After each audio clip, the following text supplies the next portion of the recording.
मान लो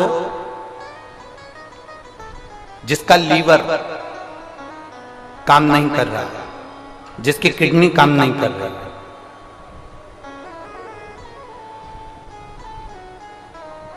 और डॉक्टर ने कह दिया कि इसका डायलिसिस चालू हो गया है या इसका डायलिसिस चल रहा है।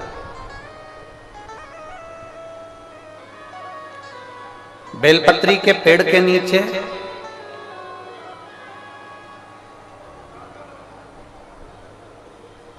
एक पात्र में गंगा जल रख लीजिए। एक कटोरी के अंदर एक पात्र में गंगा जल रख लीजिए और उसमें 7 बेलपत्र उस गंगा जल के अंदर, ये जो बेलपत्र हैं 7 बेलपत्र गंगा जल के अंदर, ये 2 पत्ती उस कटोरी के अंदर नहीं जाना चाहिए, बस उसमें से 1 पत्ती उस गंगा जल के अंदर जाए। बहुत सावधानी से सुनिएगा, 1 पत्ती उस गंगा जल के अंदर चली जाए। 7 बेलपत्र लेना है, एक एक बेलपत्र को इसी तरह से उसको रखना और भगवान शिव के कुंडकेश्वर महादेव का स्मरण करिए और अवधूतेश्वर महादेव का स्मरण करिए।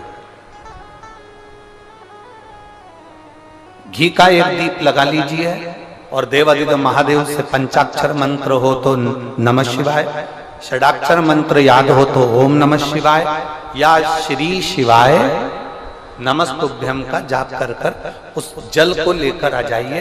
बेलपत्री को उठाकर शंकर जी के मंदिर में चढ़ा दीजिए और वो जल लेकर आने के बाद जिसका लीवर या किडनी या डायलिसिस चल रहा है उसको थोड़ी थोड़ी मात्रा में वो जल दिन भर में कम से कम 5-6 बार में वो पानी पूरा खत्म कर दीजिए, जो जल आप लेकर।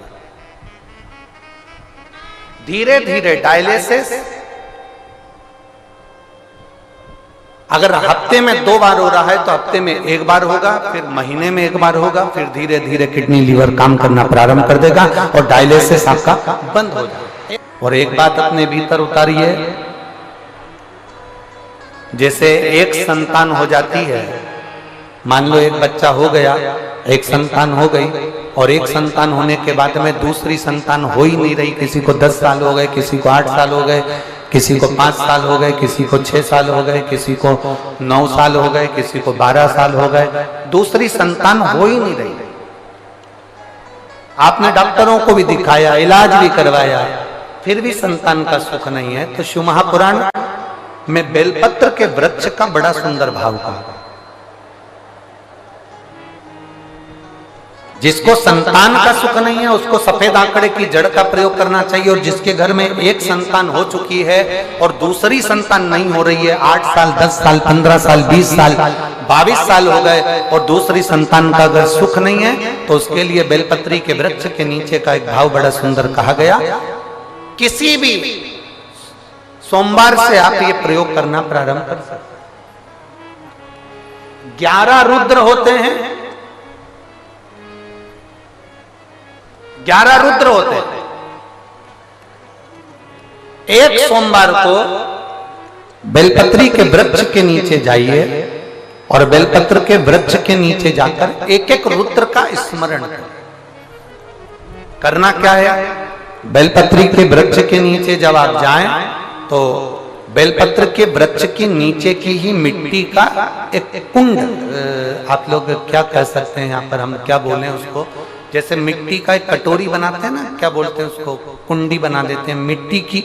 बेलपत्री के वृक्ष के नीचे की ही मिट्टी, उसी मिट्टी का एक छोटा सा एक कुंडा बना दो उसको मिट्टी का। जितने लोग आस्था चैनल पर सुन रहे हैं, जितने लोग फेसबुक यूट्यूब पर श्रवण कर रहे हैं, बड़े ध्यान से सुनिएगा, सावधान।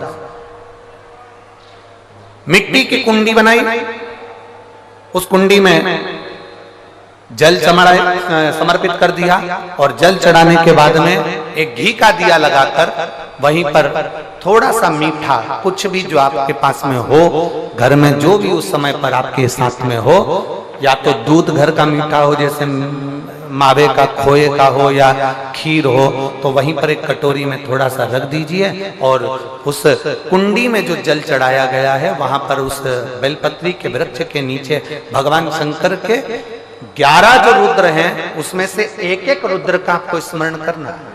11 रुद्र का नाम क्या है? तो पहले नंबर पर आता है कपाली, दूसरे नंबर पर आता है पिंडर, तीसरे नंबर पर आता है भीम, चौथे नंबर पर आता है विरूपाक्ष, पांचवें नंबर पर आता है बिलोहित, छठे नंबर पर आता है शास्त्र, सातवें नंबर पर आता है अजपात, आठवें नंबर पर आता है अहिष्णु, और 9वें नंबर पर आता है शंभु, 10वें नंबर पर आता है चंड, और 11वें नंबर पर आता है भव।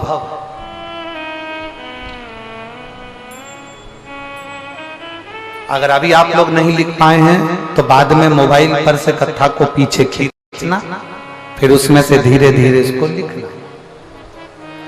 एक रुद्र के नाम से एक कुंड का निर्माण करा, पूजन करी, घी का दिया लगाया, वहां जो मीठा रखा है उसको लिया, कुंड में से थोड़ा सा जल लिया, बेलपत्री के पेड़ के नीचे आचमन किया, जो मीठा रखा है वो ले जाकर रात्रि के समय पर सोने से पहले पति पत्नी उसको पाएं और साथ रहे।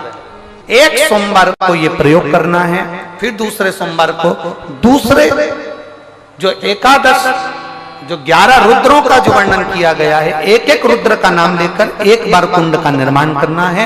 दूसरे सोमवार को जैसे एक बार आपने अगर कपाली नाम से पूजन करी, दूसरे नंबर पर पिंडरल नाम से पूजन करी, तीसरे नाम पर भीम नाम से, फिर आप विरूपाक्ष नाम से, ऐसे एक एक सोमवार करना है, 11 सोमवार।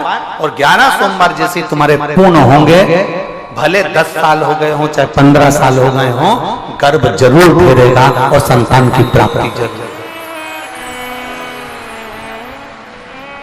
किसी किसी के यहां पर 11 रुद्र भी पूरे नहीं हो पाते हैं और गर्भ ठेर जाता है।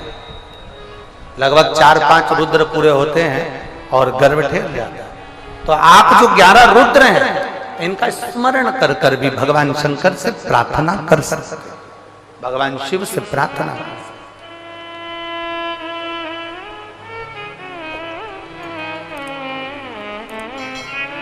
और शंभु शरणे पड़ी मांगू घड़ी रे घड़ी, दुख काटो दया कर